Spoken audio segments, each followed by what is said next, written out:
The sky was on fire. Above the cities of Earth, giant alien ships floated like dark clouds. Their engines hummed with power. Their weapons glowed bright red. One by one, human cities vanished under their deadly light. New York, Tokyo, Moscow, London, all gone in just hours. The enemy called themselves the Jar Dominion. They were not the first aliens humans had met, but they were the most powerful and the most cruel. At first, Earth had tried to talk. Peace, trade, understanding. But the Jar only wanted control. They sent a message to Earth's leaders: kneel or burn. Humanity refused, and so the war began. It lasted only 3 months. Humans fought bravely. Soldiers defended every corner of the planet. Fighter jets flew straight into enemy fire. Submarines launched secret missiles from the deep sea. Space stations fired their last rounds before crashing down like meteors. But nothing worked. The Jar were too strong, too fast, too many. Soon, Earth's defenses were gone. The Jar landed their troops. Massive machines walked through the ruins of cities. Drones searched for survivors. Human radio signals stopped. Satellites fell. Hope died. From orbit, the Jar fleet broadcast a message to the galaxy: the human race is finished. Earth belongs to the Dominion. Across the stars, other alien races cheered. Humanity had always been strange to them. Too wild, too brave, too proud. Now, they were just dust. But not everyone was cheering. Deep under the surface of Mars, far from the eyes of the Jar, something stirred. Inside a hidden bunker, built long ago, red lights flashed. Old systems woke up. Steel doors opened. Cold air hissed from sealed chambers. And in the middle of the bunker, a machine spoke. Project Phoenix. Stay to use. Active. The war was lost. Earth was burning. But humanity was not finished. In a cryo chamber, a woman's eyes opened. She gasped as freezing air filled her lungs. Her name was Commander Raina Cole, once one of Earth's best military minds. She had been sleeping for 2 years, frozen in case of total defeat. That time had come. A robotic voice welcomed her. Commander Cole, Earth has fallen. Estimated 92% population loss. Global communication, offline. All major cities, destroyed. You are now in command. Raina sat up slowly. Her body was weak, but her mind was sharp. How many survivors? She asked. Unknown. Signals detected from Luna Base and Outpost 7 on Saturn's moon, Titan. No confirmed contacts. Raina closed her eyes. Her home, gone. Her people, scattered. But her heart still beat. That was enough. Show me the plan, she said. The AI displayed a map. Hidden weapon caches. Underground labs. Secret fleets. It was all part of Project Phoenix, a last hope plan made in secret by Earth's leaders. If the war was ever lost, the project would begin. Not to survive. Not to hide. But to strike back. Raina stood up. She looked at the Earth on the screen. Scarred, blackened, burning. They think we're dead, she whispered. Let's keep it that way. For now. Back on Earth, the Jar soldiers marched through broken streets. They found no resistance, only silence, only ruins. They laughed at how easy the war had been. Humans were weak, one commander said. Too emotional, too slow. But in one ruined building, a drone spotted something strange. A symbol drawn on the wall in fresh red paint. It was the old Earth flag, blue and green, with a white circle of stars. And under it, a message. We are not done. The Jar scanned it. They didn't understand. They believed it was some old mark, left by a lost survivor. It didn't matter to them. But they should have paid more attention. Because far away, on a dark moon of Jupiter, a hidden ship powered up for the first time in years. Inside it, pilots in black armor prepared for war. No names, no faces, just one mission: revenge. And so, while the galaxy believed humanity was over, in the cold silence of space, something ancient and angry began to rise again. The Jar had won the battle, but they had just made the worst mistake of their lives. They didn't finish the job. Commander Raina Cole stood silently inside the control room, her eyes fixed on the large holographic map in front of her. Red markers blinked across Earth's solar system: enemy strongholds, patrol routes, occupied human colonies. The Jar Dominion had spread like a virus. The room around her was cold, metallic, and quiet, deep inside the underground base on Mars. The only sound was the soft hum of machines and the distant clicks of robotic arms preparing supplies. She felt the weight of everything. Billions gone, Earth lost, humanity shattered. But she was not alone. A voice echoed through the chamber, calm, emotionless, but somehow comforting. "Commander, underground bunkers on Ganymede and Titan remain dark. No signal detected.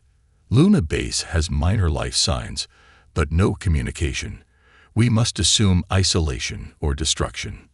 Raina didn't respond right away. Her mind was racing through old plans, hidden resources, names of people who might still be alive. She finally spoke. "How many soldiers do we have?" 17, including you. "And ships?" 2 stealth frigates, limited fuel, 1 prototype cruiser. Fully armed, operational. She sighed. That wasn't an army. That was a whisper in a hurricane. But sometimes, a whisper is enough, if spoken at the right time, in the right place. Raina turned toward the small group behind her. The other survivors were a mix of young engineers, retired soldiers, and AI specialists. Some were barely adults. None had seen war, but their eyes held fire. They had nothing left but the mission. She walked to the center of the room and stood tall. "Listen carefully," she said. "The Jar think they've won. They're already moving on, planning their next conquest. But they made a mistake. A big one. We're still here." The team stood straighter. A few exchanged glances. Some smiled for the first time in days. "We're activating Operation Phoenix," she continued. "Our goal is not to run. It's not to rebuild. We are going to make the Jar bleed." Murmurs filled the room.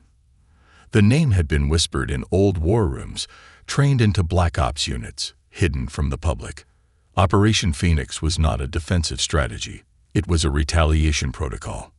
If Earth fell, the remaining pieces of humanity would become a knife in the dark. The AI continued the briefing. Phase 1. Recovery and intelligence. Locate hidden supply vaults. Restore long-range surveillance. Secure communication beacons. Phase 2. Disruption. Hit and run attacks. Steal enemy tech. Destroy their forward outposts. Phase 3. Fear. Let them know humanity still lives. Make them afraid of the shadows. Phase 4. Reclamation. Raina nodded. The first 2 phases were all they could manage for now. The last 2 would take time, maybe years, but they would begin today. One of the younger team members, a girl named Elin with messy hair and nervous hands, raised a question. "But what if they find us first?" Raina looked at her, then at everyone else. Her voice became colder. "Then we make them regret it." The first mission launched 2 hours later. A stealth frigate, the Shadow Spear, left Mars orbit under full cloak. Its pilot, Lieutenant Voss, was a former racer-turned-war hero, known for taking impossible routes and surviving. His target was a derelict human mining base near Neptune. Before the war, it had stored weapon-grade plasma coils and experimental engines. If it was still there, they would have a power source strong enough to build something bigger, something deadlier. As the ship vanished into the black, Raina watched the screen in silence.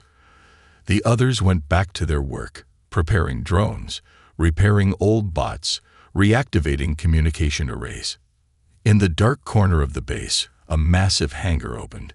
Inside it was the prototype cruiser, sleek, dangerous, and waiting. Its name was burned into the hull in silver letters. Vengeance. Far from Mars, the Jar Dominion continued their victory parade. Their fleets passed by conquered worlds. Cities were rebuilt under alien flags. Broadcasts praised the fall of Earth as a warning to all rebellious species. But soon, strange things began happening. A Jar patrol ship near Jupiter went silent. A supply convoy exploded near Saturn's rings, without warning or signal. A Jar general received a strange message through a corrupted channel. You missed someone. The Dominion's leaders dismissed it at first. They believed the humans were scavengers, lost survivors, harmless. But unease started to grow. Whispers of human attacks spread in the lower ranks. Some soldiers began refusing solo missions. Others claimed to hear human voices in broken static, taunting them. The fear was small at first, but fear has a way of growing. Back on Mars, Reyna stood inside the bridge of the Vengeance. The AI displayed enemy locations across the system. More red markers, more targets. Are you ready, Commander? The AI asked. She smiled for the first time. No, but neither are they. And with a low hum, the engines came to life. Humanity was no longer fighting for survival. It was fighting for revenge. The Shadow Spear glided silently through the cold void, its cloaking system working flawlessly as it passed the gas giants of Jupiter and Saturn. Inside, Lieutenant Voss kept his eyes glued to the controls, sweat beading on his forehead. Every movement had to be precise. One wrong turn, and they would be spotted by the Jar's advanced sensors. The mission was simple: find the abandoned mining base near Neptune, recover the weapons, and get out. But even with the odds stacked against him, Voss had no choice but to believe in the mission. It was the first step in Operation Phoenix, and its success would mean the beginning of the end for the Jar. ETA to Neptune orbit. 20 minutes. The AI's voice chimed in through the comm system. Voss' heart skipped a beat. He glanced at his team: Elon, a young tech specialist, and 2 engineers, Jacob and Maria, who were frantically running diagnostics on the ship's systems. Their faces were tense, but none of them spoke. There was nothing left to say. For a moment, Voss allowed himself a brief moment of doubt. They had no idea what awaited them on Neptune. The Jar were everywhere now, and they would know to search for any remnants of human resistance. But then the image of Earth, burning, broken, lost, flashed in his mind. The memory of the alien fleets overhead, the endless destruction. No, he thought. They couldn't stop now. They had to win this one. Meanwhile, back on Mars, Reyna stood in the operations room, staring at the series of blinking lights on the map. The Shadow Spear was on course. Every minute that passed was one step closer to their goal. Yet, the silence was suffocating. She knew it was too quiet. "Commander, something's wrong," one of her officers said, breaking the silence. "The Jar fleet has moved closer to Neptune's orbit." Reyna frowned. "What do you mean?" The officer pointed to the holographic map. "This is a fleet movement, Commander. A full search and destroy mission. They've been scanning the region for days, and now they're within striking distance." Reyna's mind raced. If the Jar were focused on Neptune, they had no idea what was happening right under their noses. It was the perfect distraction. But she couldn't afford to take any chances. "Get in touch with Voss," she ordered sharply. "Tell him to be on high alert. We can't afford any mistakes." Back on the Shadow Spear, Voss watched as the first signs of the base appeared on the horizon. An old mining facility, abandoned after the Jar's initial invasion. It had once been a place of industry, but now it stood as a ghost of the past. The rusted structures and broken hangars seemed almost peaceful against the backdrop of the icy moon, but Voss knew better. Danger lurked in every corner of the galaxy now. "Shields up," he muttered under his breath, though he knew it was already too late for shields. The Jar would have spotted them long before they even reached the base. Elon's voice broke through his concentration. "Lieutenant, We're picking up signals. 3 Jar warships are in the area, circling the base. They haven't detected us yet, but they're getting close. They're definitely searching. Voss's hand tightened on the controls. He could feel the pressure mounting. The mission was falling apart before it had even begun. We don't have time to waste. Get the data, grab what we can, and get out of there. Now. He turned to the engineers. Jacob, Maria, I need you two to get to the main server room. I don't care what it takes. We need those weapons. The 2 engineers nodded, then scrambled out of the room. Their footsteps echoed in the quiet, but Voss could hear the pounding of his own heartbeat in his ears. How long until we're in range? He asked, trying to keep his voice steady. Elin ran calculations on her console. 5 minutes, Lieutenant. Voss felt a tight knot in his chest. They were running out of time. The Jar ships continued to patrol in lazy circles around the mining base. They were a constant presence in the sky. Massive, ominous. Even through the cloaking system, their shadowy outlines were visible on the ship's radar.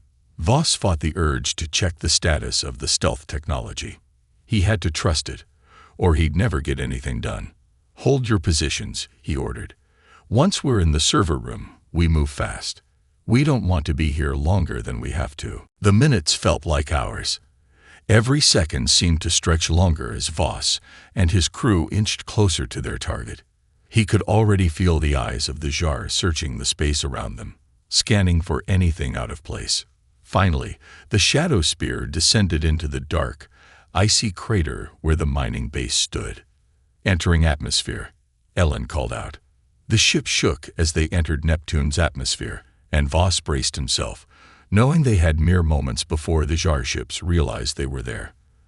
The main hangar door of the mining base loomed ahead, half open, waiting for them. The ship touched down softly, and the crew quickly moved into action. Jacob and Maria dashed toward the server room, while Voss and Ellen monitored the situation from the cockpit.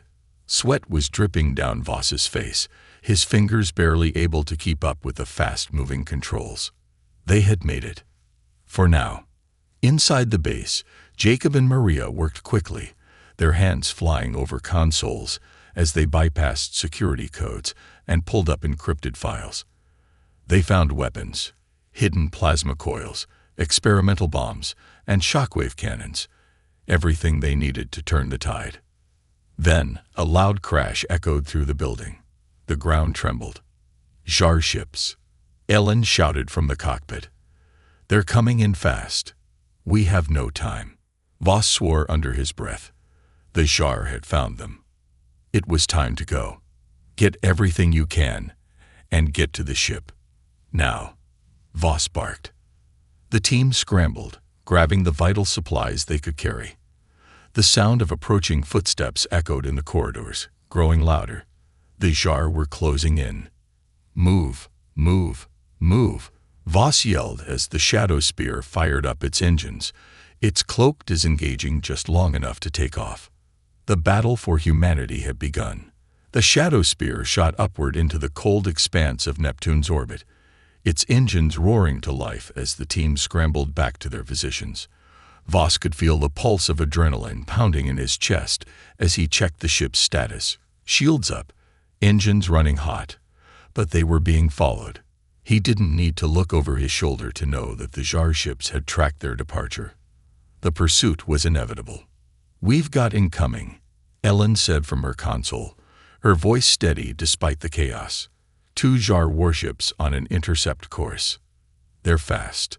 Voss slammed his hand onto the ship's control panel, eyes narrowed as he glanced at the radar. The Jar were relentless. Their ships, designed for speed and sheer firepower, were cutting through the vacuum at a terrifying rate. If they caught the shadow spear, this mission would end before they could even get to safety. "We're not outrunning them," Voss muttered. "Prepare for evasive maneuvers. Elin, take control of the ship's systems. Jacob, Maria, brace yourselves for combat." The crew tensed as the ship's systems hummed, the distant glow of the Jar warships reflecting on their radar screens. The Shadow Spear was a stealth frigate, built for subterfuge, not combat. It was designed to infiltrate, to gather intel and retreat before the enemy even knew it was there. But now, in the heat of the chase, it was going to be a test of every last ounce of their training. And luck. Voss glanced at the crew behind him. Maria, the youngest of the engineers, was already at her station, her hands moving with practiced efficiency as she activated the defensive systems. Jacob, though older and more seasoned, looked at Voss with a grim expression, his eyes narrowing as he readied the ship's weapon systems. Voss took a deep breath. They were about to face an enemy fleet, but this wasn't a standard dogfight. This wasn't a conventional war. This was their shot at survival, the beginning of humanity's reckoning. "Ellen, I need that cloak back online now," Voss shouted, his voice rising over the hum of the ship. Ellen's fingers flew across the controls, and for a moment, the ship shuddered as the cloaking field re-engaged. The ship went dark, and the Jar ships flitted past them, not realizing that they had just slipped from their grasp. "Good. Now keep us hidden while we make a jump to the asteroid belt," Voss ordered. "That's where we'll make our stand." The asteroid belt was the one place in the solar system where they had a slim chance of evading detection. It was a maze of rock and debris, and for a ship as small as the Shadow Spear, it offered some hope of losing their pursuers. Voss slammed the throttle forward, pushing the ship into a high-speed maneuver as they darted toward the dense field of asteroids. The ship's hull creaked under the strain, but it held together as they navigated through the treacherous maze. The Jar warships, now visibly frustrated, continued their pursuit, but they were having a harder time keeping up with the stealth ship's unpredictable movements. For a brief moment, the crew had a small victory, but Voss knew better than to celebrate too soon. The Jar weren't going to give up. They never did. "Hold steady," Voss said, his voice calm but firm. "We make our stand here. We've got to give Reyna enough time to organize reinforcements. Ellen, feed our location to the Vengeance. We'll need backup." Ellen nodded, already sending the coordinates to the hidden cruiser back on Mars. Their only hope was that Reyna would receive the transmission and bring the ship in fast enough to give them a fighting chance. The minutes dragged on, and the Shadow Spear continued to maneuver through the asteroid belt, darting between rocks and debris. Voss could feel the tension in the air. Every turn, every shift in course, brought them closer to the Jar warships, but it also brought them closer to safety. Then, without warning, the ship's hull shuddered violently. A blast from a Jar plasma cannon had hit their rear shields, and Voss's hands flew to the controls to stabilize the ship. "Shields at 50%. Jacob called out from the weapons station. "We can't take another hit like that." Voss gritted his teeth. "We don't have the luxury of time. Ellen, I need that cloak back online in 10 seconds. Jacob, prepare the countermeasures." "We're ready," Ellen said, her fingers dancing across the console. The ship's systems hummed again, and the Shadow Spear vanished into the cloak just as another Jar blast skimmed the hull. For a moment, they were hidden once more, their ship invisible to the enemy. But it wouldn't last long. "We're down to our last few evasive maneuvers," Voss muttered, his mind racing. "We need to make it to the outer rim of the asteroid belt. From there, we'll jump to deep space, and they'll lose us." As they neared the outer edge of the belt, the Shadow Spear was pushed to its limits. The Jar ships weren't backing off. They were closing in.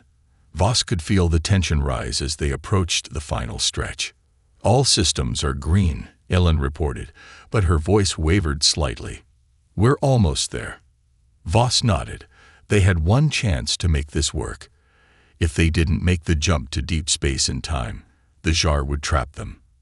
And that would be the end. "Now," Voss ordered. Ellen engaged the FTL drive, and for a split second, everything went dark as the ship accelerated beyond the speed of light. They hurtled through the fabric of space, passing through an endless sea of stars at unimaginable speed. Then the jump ended. The ship came out of FTL and into the vast emptiness of deep space. Silence. The Jar ships were gone. For now. Voss let out a breath he hadn't realized he'd been holding. They had made it. The shadow spear was safe, for the moment. But the battle was far from over. He looked back at his crew. We've done it. But we can't stop. Not yet. Reyna needs to know we're still alive. And we need to regroup. Elin, Jacob, and Maria nodded, understanding the gravity of the situation. They weren't just surviving anymore. They were beginning to fight back. And as long as humanity had the strength to rise from the ashes, the Jar would learn what it truly meant to underestimate Earth. This was only the beginning. The silence of deep space was unsettling, like an oppressive weight that pressed down on the crew of the Shadow Spear. Floating in the black, far from the reach of the Jar, the ship drifted through the void. Its engines powered down to conserve energy. Voss sat in the cockpit, staring out at the stars, his hands resting idly on the controls. It was hard to shake the sense that every moment of peace was just the calm before the storm. "Ellen, status report," he said, his voice steady, but it didn't mask the underlying exhaustion. Ellen was at her console, her fingers tapping swiftly over the controls. "Systems are holding. Shields are recharged to 60%, and we've got enough fuel for another jump. But that's it. The next jump might be our last if we don't find more supplies soon." Voss nodded. The Shadow Spear was a miracle of engineering, but it wasn't invincible, not without proper fuel and supplies. And they were running low on both. "I'm aware," Voss replied, his gaze shifting to the stars again. "We can't afford to stay in one place for too long. If the Jar track us down again, it'll be our last mistake."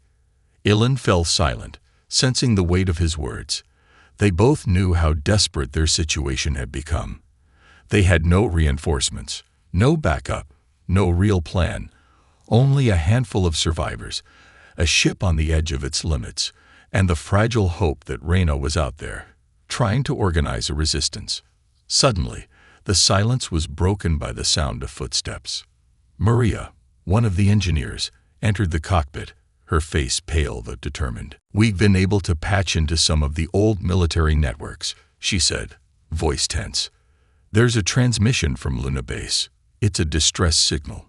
It's humanity's last stand. And it's our only chance." Voss turned sharply in his seat. "Luna Base. They're still holding out." Maria nodded grimly. "Barely. From what I can tell, the Jar are closing in, but they haven't taken it yet. The message was encrypted, but I was able to decode part of it. It sounds like they're asking for reinforcements. They need our help, but they got no way of knowing if we're still alive or not." Voss clenched his fists. His heart beat faster in his chest. This was it, the one chance they had to make a real difference. If they could get to Luna Base, they could help defend it. Maybe, just maybe, they could turn the tide. "Ellen, initiate a course for Luna Base," Voss ordered, his voice tight with determination. "We've got no time to waste." Ellen hesitated for a fraction of a second, her fingers hovering over the controls. "Lieutenant, the Jar could be waiting for us in the outer system. We can't just charge in without a plan." Voss turned to her, his expression hardening. "We don't have the luxury of plans, Ellen. We have to move now, or we risk losing our last chance to help humanity. If Luna falls, we're done." The crew exchanged uneasy glances, but there was no doubt in their minds. Voss was right. They had already made their stand. There was no turning back now. Ellen nodded, her voice resolute. "Course set. We'll have to jump through the outer belt to avoid detection, but it'll take time. We should be ready to move as soon as we drop out of FTL." The ship's engines hummed softly as Ellen powered up the FTL drive. Voss stood up from his seat, pacing slowly across the cockpit. His mind raced with thoughts of the past. The fall of Earth, the loss of friends and family, the Jar's overwhelming power. And yet, here they were, still alive, still fighting. His fingers brushed the cold metal of the cockpit panel as he steadied his breathing. There was no room for doubt. Humanity had to fight back. They had to reclaim what was lost. Suddenly, the ship jolted, and the artificial gravity flickered briefly before stabilizing. Everyone in the cockpit tensed, instinctively bracing themselves for something worse. "Elin? What was that?" Voss barked, his voice sharp. "We've dropped into an asteroid field," Elin responded quickly. "It wasn't on the radar. It must be a remnant from a previous battle or mining accident. We're taking evasive action, but it's going to slow us down." Voss swore under his breath. An asteroid field was the last thing they needed right now. It could take hours to navigate, and they didn't have that kind of time. "Keep us moving. Don't stop unless we absolutely have to," he said, his voice low and controlled. "We can't afford to wait." As the ship drifted deeper into the field, the crew worked in tense silence. The sound of clattering instruments and the soft hum of the ship were the only noises in the cockpit. "Lieutenant," Maria said after a long pause, "I've been analyzing the distress signal more closely. There's something off about it. It's not just a general call for reinforcements. It seems like Luna Base is hiding something they don't want the Jar to find." Voss raised an eyebrow, his curiosity piqued. "What do you mean?" Maria hesitated, clearly torn about what she was about to say. The message had fragments of military codes, but also references to something called Project Cerberus. "I can't decrypt all of it, but it sounds like they were working on a secret weapon, one that could turn the tide of the war. It could be our last hope, but we don't know what it is." Voss stood still, his mind racing. Project Cerberus, a secret weapon. It could be a game changer, or it could be a trap. "Keep digging, Maria," Voss said, his tone firm. "We need everything we can get. If Luna has a weapon, we need to know what it is, and we need to know fast." With the asteroid field ahead, the ship's cloaking system flickered on and off as Elin steered them carefully through the debris. The minutes stretched into hours as they navigated the maze of asteroids, every twist and turn feeling like a race against time. Finally, after what seemed like an eternity, the ship broke free of the field and entered open space once more. "Ready for the jump to FTL," Elin called out, her fingers poised over the controls. Voss glanced at the empty space before them. This was their shot, their only chance to reach Luna Base and discover what Project Cerberus was. "We're going in," Voss said. "Prepare for jump. We don't stop until we reach Luna." With a final deep breath, Elin engaged the FTL drive. The stars streaked into light, and the shadow spear vanished into the fabric of space once again, heading straight for the heart of humanity's last hope. The shadow spear emerged from the folds of faster-than-light travel with a suddenness that made the crew wince. The jolt of re-entry rattled the ship, its hull groaning under the strain of the transition. Voss's fingers gripped the armrests of his seat, eyes narrowing as the stars ahead blurred into a vast, inky expanse. They were close now, so close to Luna Base. "Systems are stable," Elin reported, though the tension in her voice couldn't be masked. "No sign of pursuit. At least, not yet."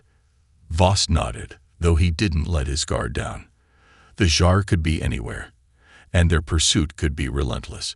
They had narrowly avoided capture twice already, and he wasn't about to let his crew's hard work go to waste. "Luna Base is just ahead," Maria said from the sensor station. "We're receiving faint signals, but there's too much interference. Something's wrong. The comms are scrambled. We'll need to approach cautiously." The last thing they needed was a surprise attack as soon as they made contact with Luna Base. With the Jar lurking nearby, there was no telling what they might have done to the base in their quest to finish what they started. "We need to drop out of stealth and make contact," Voss decided, his jaw clenched. "But keep the cloak running until we're close enough to avoid detection by any Jar patrols." Elin glanced at him, then back to her console, her fingers flying across the touch panel. "Dropping cloak now." The ship shimmered for a moment, and then the shadow spear was visible to the naked eye, a faint silhouette against the backdrop of the moon's surface. The crew's collective breath seemed to hold in the air as they waited, scanning the space around them for any sign of danger. "Luna Base is just ahead," Maria said again, her voice quieter this time. "It doesn't look like they've been completely overrun, but I'm detecting some unusual activity.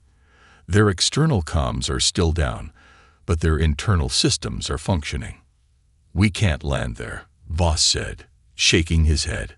"Not until we know what's going on. We need to keep a low profile." He turned to Jacob, who had been quiet up until now. His eyes narrowed in thought. "Prepare the boarding equipment. We're going in on foot. We'll need to find out what's really going on." Jacob nodded, his hands already moving to prepare the gear. "Understood. I'll ready the infiltration suits and make sure we've got everything we need for a fast getaway." Voss's mind raced. He didn't like the idea of splitting up the crew, but if Luna Base was hiding something important, it was their only chance to discover it before the Jar made their next move.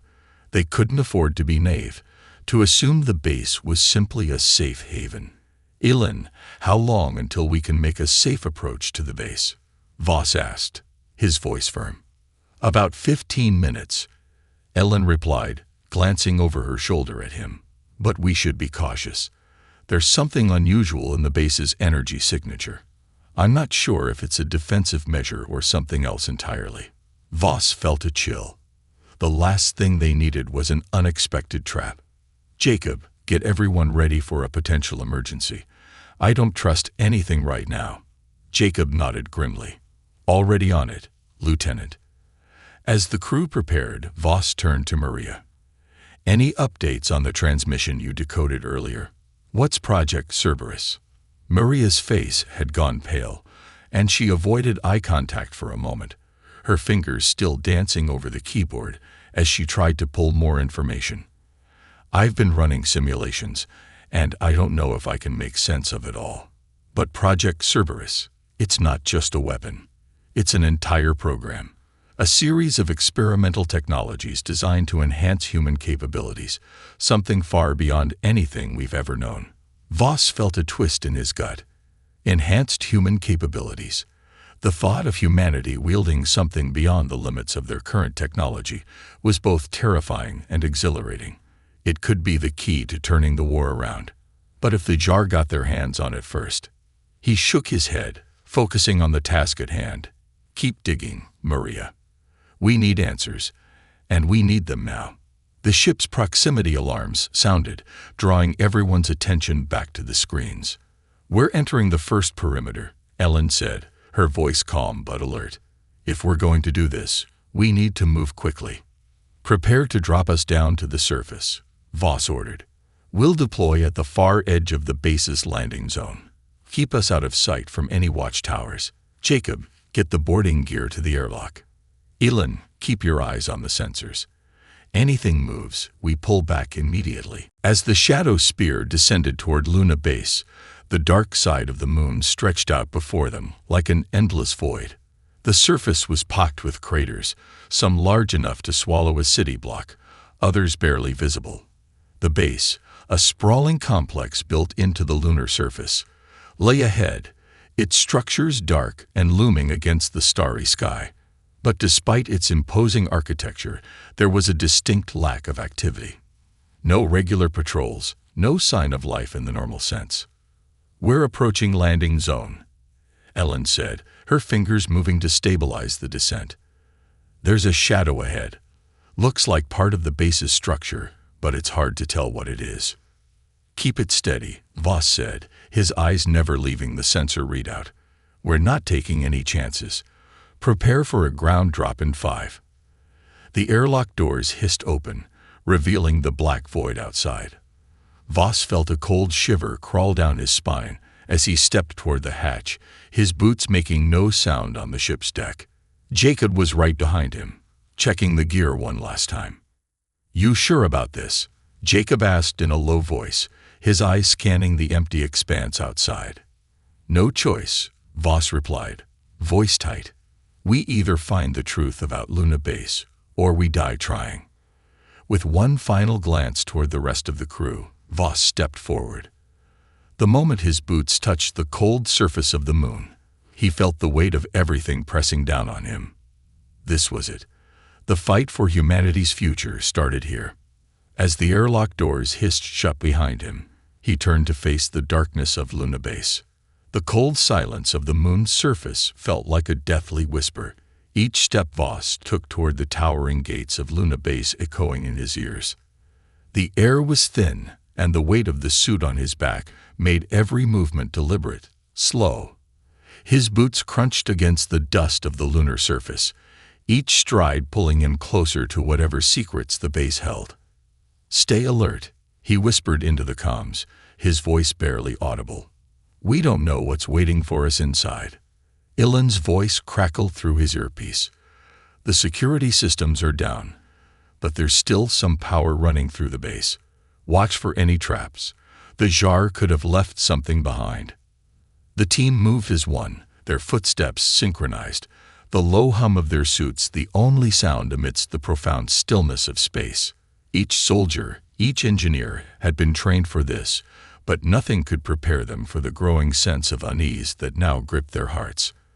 At the entrance of Luna Base, the doors stood ajar, as if inviting them in, or warning them. Voss felt a twinge of uncertainty, a knot in his stomach, but pushed it aside. There was no turning back now. "Jacob, check the door," Voss ordered, his hand resting on the sidearm at his hip, ready for anything. Jacob approached the massive doors, pulling out a tool to pry it open further. The mechanism clicked, and the door slowly creaked wider, revealing the darkened interior. The air inside felt stale, thick with the scent of metal and decay. It had been far too long since anyone had been here, and the base's silence was unnatural. "Nothing on the sensors." Ellen's voice came through, calm but carrying the weight of concern. "I'm not detecting any life signs. No heat signatures, but that doesn't mean it's completely empty." Voss nodded. "Keep scanning, Elon. Let's move in." The team filed into the base's corridors, their footsteps muffled by the low gravity. The walls were lined with flickering lights, some of them dim and on the verge of failure. The shadows seemed to stretch unnaturally, like the base itself was holding its breath. As they moved deeper into the heart of Luna Base, Voss felt an unease gnawing at him. Something wasn't right. The stillness, the lack of sound, it all pointed to something hidden beneath the surface. They reached a large central chamber, the heart of the base, but it was eerily empty, just a massive open space, its walls lined with terminals and old equipment. "Maria, any luck on those transmissions?" Voss asked, his voice tight. Maria was at a console, typing rapidly. "I'm getting fragments. It's like they've been wiped clean, but there's a trace of something they didn't want anyone to find. It's encrypted, but..." She hesitated, then her eyes widened. "I think I found it." Before Voss could respond, Maria turned toward him, her face pale. "The project. It's worse than we thought. Project Cerberus. It wasn't just about weapons. It was a way to enhance the human mind, to merge it with artificial intelligence, make us more than human. It was supposed to be a defense system, but I think it went wrong." Voss felt his heart drop. "What do you mean, it went wrong?" Maria swallowed hard. The experiments weren't just about creating a weapon. They were trying to evolve humanity into something else. Something stronger, faster, smarter. But the project didn't just enhance humans. It changed them. Some of the scientists involved. Suddenly, the lights in the chamber flickered. The hairs on the back of Voss's neck stood up. He wasn't the only one who noticed. Everyone froze. "Did you hear that?" Jacob muttered, his voice sharp, his eyes scanning the darkness. A low hum filled the room, barely audible at first, but growing louder, vibrating through the walls and floor. Voss raised his hand to signal for silence, motioning for the team to get into position. His mind raced. Something was happening, something he hadn't expected, and it was coming from deeper within the base. "Stay close," Voss said quietly, his voice commanding. "This isn't just a failed project. We're not the only ones here. They moved cautiously through the darkened corridors, the hum growing louder as they advanced. The sound seemed to be coming from a lower level, deeper beneath the base. As they approached a stairwell leading to the sublevels, the doors to the elevator opened suddenly, and a figure stepped out, silhouetted in the faint light. Voss's hand flew to his weapon, his eyes narrowing as the figure came into focus. It wasn't human. A strange biomechanical form stood before them, part human, part machine, with gleaming metal limbs and eyes that flickered with an unnatural light. It was like something born from the deepest nightmares of Project Cerberus, a twisted fusion of human and machine, and it was looking directly at them. Before Voss could react, the creature spoke, its voice an eerie mixture of mechanical whirs and human tones. "You are too late. Humanity's evolution has already begun." Maria's face turned ashen as the creature stepped forward. It's one of them. One of the first experiments. They were supposed to be the next step, the next phase of human evolution. The creature's cold eyes locked onto Voss. "You think you can stop it? You think you can stop us?" Without waiting for an answer, the creature lunged forward with inhuman speed, its metal arm outstretched, aiming to strike. Voss barely had time to react, his instincts kicking in as he fired a shot. The blast hit the creature's chest, but it barely flinched. "Take cover," Voss shouted, pulling Maria behind a console for safety. The others scattered, returning fire, but the creature was too fast, too strong. "These creatures, they're what's left of the project," Maria said through gritted teeth. "They weren't meant to be weapons. They were the prototypes for a new human race." Voss could barely hear her over the chaos of gunfire and the metallic screeching of the creature advancing. "How many are there?" Maria shook her head, eyes wide with terror. "I don't know. But if they were all part of Cerberus, this base could be full of them." The creature stepped forward again, its arm extending like a blade, and with a roar, it launched itself at Voss, its metal fingers reaching for his throat. Voss dodged just in time, firing once more. But this time, his shot hit its leg, sending the creature stumbling, its metallic body clanking against the floor. But it wasn't finished. "We need to get out of here," Voss shouted. "Now." The creature growled, its eyes flashing red as it began to rise, and Voss knew that their time in Luna Base had run out. The real fight was just beginning.